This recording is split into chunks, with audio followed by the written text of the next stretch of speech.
good evening po. First of all, congratulations on the new endorsement. Thank you. And of course, Kim, napakaganda mo today. Today lang ba? Yeah, of Hindi ko course. siya mapaganda, charot lang ito. I'm a big fan, by the way. The question is, how do you keep yourself beautiful inside and out? Ako, pang binibili Pilipinas yung tanong, how do I keep beautiful inside and out? Siguro kung maayos yung estado mo sa buhay, yung mental state mo, mag-reflect naman yun eh. Kasi kapag masaya ka sa buhay mo, ibig sabihin nag-reflect din yun sa mukha mo na maaliwalas, mukhang masaya ka, mukhang kang maganda. Kasi hindi mo pinoproblema yung problemang hindi naman kailangan problemahin. So, just live in the moment, magbuhay ka lang. Kasi ang iksira ng buhay after COVID, parang ang bilis pala ng buhay ng bawat tao. So, gawin mo na kung ano magpapasaya sa'yo and kung ano yung magpapaganda sa'yo. Gawin mo na. Thank you, Kim. By the way, how do you take care of your mental health? Mental health, sa workout. Sobrang laking tulong po talaga ng workout. Paggising ko gumigising ako ng 6 a.m. So, nag-workout ako ng mga 7, 7:30. So, doon pa lang parang naki-clear out na yung mind ko. So, ang dami ko ng energy. So, pagdating ko ng showtime, yun na po yun. Yun na po yung naipon kong lakas sa workout. Malaking tulong po talaga yung workout. Not just physically, but also mentally. Kahit mabilis ang 30 minutes lang or gano'n. Basta makapag-walking kayo or running. Thank you, Kim. Thank you po.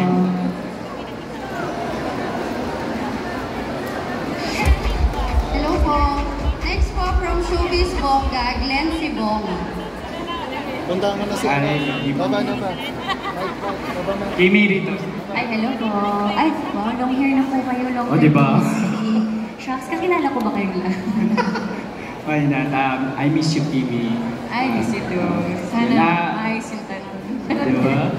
Congratulations, Kimi, sa bagong endorsement. Thank you. Siyempre, it's brilliant and hello, Melo. So, ano yung mga bagay at kaganapan sa buhay mo na lately ay nagpapara-brilliant at nagpapa-hello, Melo sa buhay mo ngayon? Lalo na sa puso mo ngayon. Grabe. Siyempre, itong brilliant. Bagong family to. Grabe. Parang bago lang tong inquire sa amin. Tapos ang bilis na nangyari. Dito na ako ngayon sa harapan ninyo. Nakabuo na kami ng mga pictorial, ng TV commercial. So, isa to sa mga highlights talaga. Of course, ang laking kumpanya ng Brilliant. Kaya I'm very happy to be part of the family. And aside from that, masaya din ako dahil nasabi ko to dati sa PBB, dati sabi ko sa PBB, gusto ko lang po mapanood sa TV araw-araw. Nangyari po siya ngayon, Mondays to Sundays niyo po ako mapapanood sa TV. Yun lang, tuwing gabi, showtime tuwing tanghali. Sabado tuwing linggo, tsaka Secretary Kim, Saturday, Sundays. Thank you. Ikaw na talaga, di ba?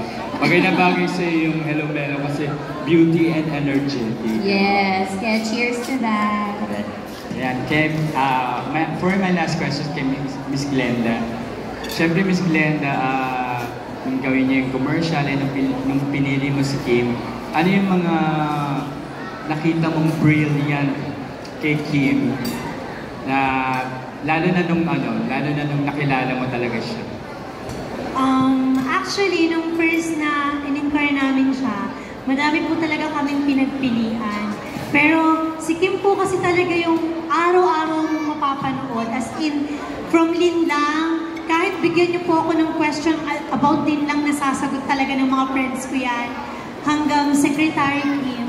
So, napapanood talaga namin siya. And to be honest, nung una, sobrang na-intimidate ako kasi akala ko nga, baka, alam mo yun, yung parang hindi jolly person. Pero sobrang jolly person niya. Tapos parang nag-enjoy lang po siya sa shoot. Kaya sobrang tuwang-tuwa din po ako. Kasi nakwento ko yung buong buhay ko sa kanya. Din sa break na yun, nakwento ko na agad yung buong buhay ko sa kanya. Tapos yun na po. From humble beginnings up to ngayon. Yes, hanggang ngayon. And sobrang happy namin. Kasi sabi ko nga sa Brilliant, ang tagal na din talaga namin hindi kumuha ng bagong face. So, si Kim Chiu yung parang, ang hirap kasi parang Andrea, tapos Al lang din, who's next? So, nandyan si Kim na everyday, mapapanood mo talaga, literal na araw-araw. At masipag mag-promote at Super! mag-post, di ba? Super po, super. Congratulations po. Thank you, Kuya Glenn. Next po is Net25, Sir Cecil Bato. My question for Miss Kim. Miss Kim, ano yung feeling that having Mr. Paolo Abelino in the same boat, ngayon na magkasama na kayo sa isang endorsement project? Siyempre masaya kami parehos because this is a blessing for us, siyempre. And ayun, masaya kami na nasa Brilliant kami. And then, sobrang bait sa amin ni Madam. Thank you po. Miss Kim, may last question na lang din. Can you share some tips of having a glowing and brilliant skin? Having a glowing and brilliant skin. Of course, simulan natin sa Hello Mellow every day. So, inumin natin to. Actually, para lang siyang juice, no? Pero at the same time, malaki yung natutulong niya sa katawan natin, sa beauty natin. And we will all look super young. So, pag may tinatanong, ba't ang bata mo tignan? Ito na po talaga iniinom ko, ilang buwan na. So, nakaka-fresh po talaga siya. And also yung positive outlook din. Yes, positive outlook. Huwag na nating mga pag nilay-nilayan yung mga hindi maganda. Para naman yung aura mo is maging fresh and pretty ka lagi. Thank diba? you. Thank Thank you you and congratulations. Our last question po will come from Alan Santon of Stars Photo. May balance.